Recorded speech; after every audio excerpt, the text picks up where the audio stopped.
Hello again, and here it is Tuesday, and this is week 9, I believe. I think it's the 9th week of a 15-week session, so we're close to 2/3 of the way through. Couple things I'd like to talk to you about. One is a bill that's got a little controversy going on in the district because I think that some people may misunderstand where it's coming from.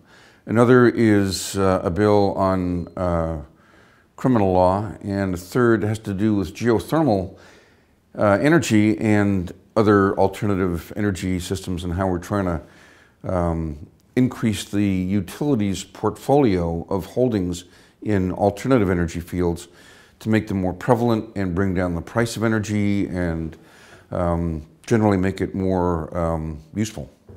Anyway, starting off with the juvenile firearm bill. This is the bill 5376.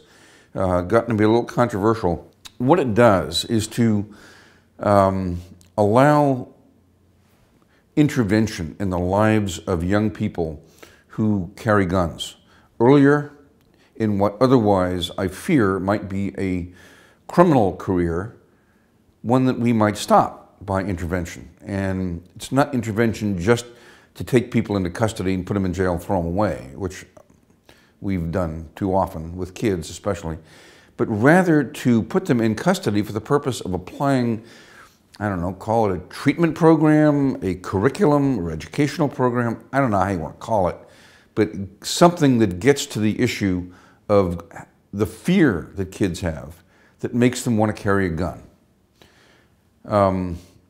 Anyway, what 5376 would do is to make it on the young person's, typically it's a kid, a guy, the young guy's third criminal conviction as a juvenile for unlawful possession of a firearm, at which we separate the child from the family. I'm sorry, that's from the environment is what we have to do, and that means taking the kid away from the family to a Juvenile Rehabilitation Administration facility, Nacelle or Echo Glen. We're closed Maple Lane, so there's only 2 of them now.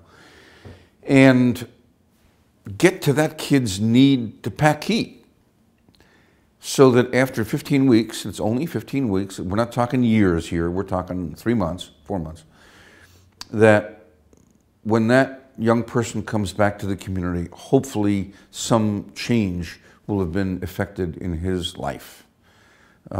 It's not jail. It's not Department of Corrections. It is juvenile rehab, yes, and they are secure, okay. There are some parallels to jails, but the idea here is they continue their education for one thing and get into this treatment program that we want to design. Now, is there a treatment program ready off the shelf, a curriculum ready to go? No.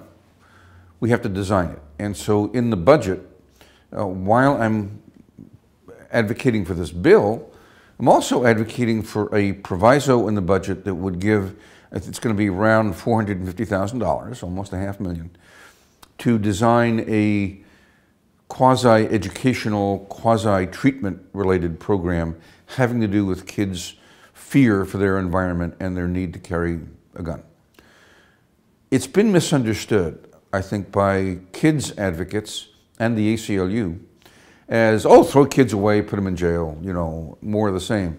We've done that in the past, and I understand that there's a feeling out there when a bunch of old white guys get together and deal with their laws that, you know, somehow they're going to put kids away in jail because that's what we've done in the past.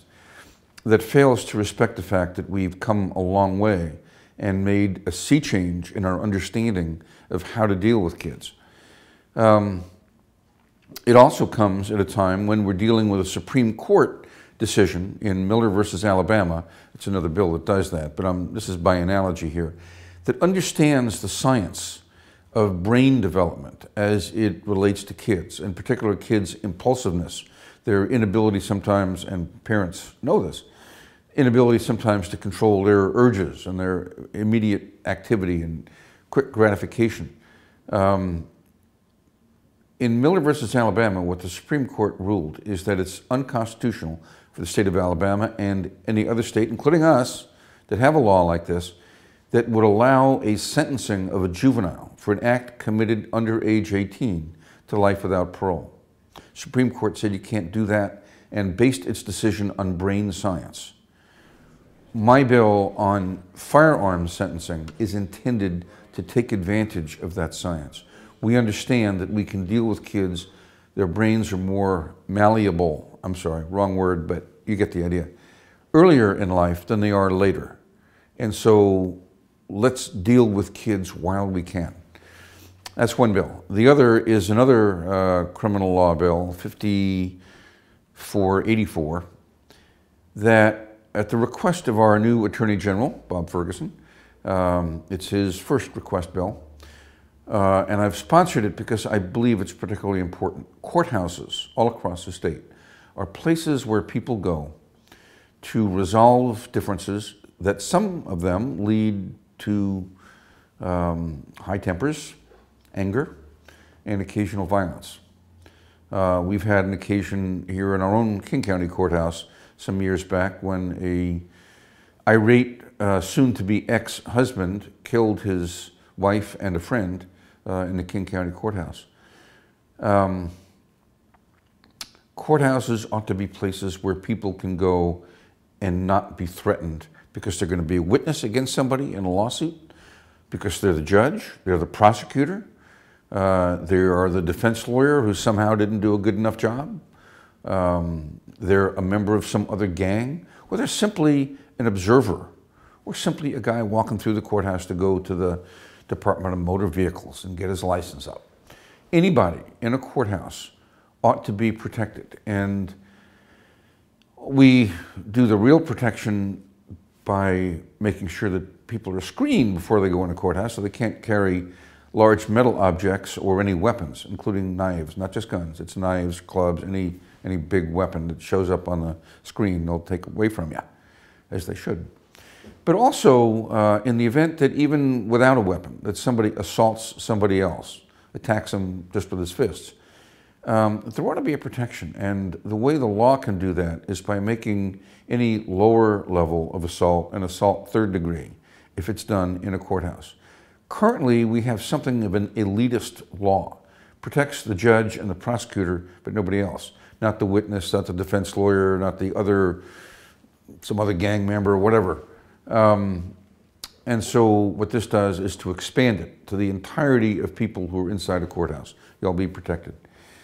The last bill I want to talk to you about is my environmental bill for the year, 5369, that lines up state law on geothermal energy with federal law, allows Department of Natural Resources a little greater flexibility in making the leases so that pockets of geothermally appropriate land that has geothermal potential, can be, they're already being explored, but can be leased better by Department of Natural Resources to private developers.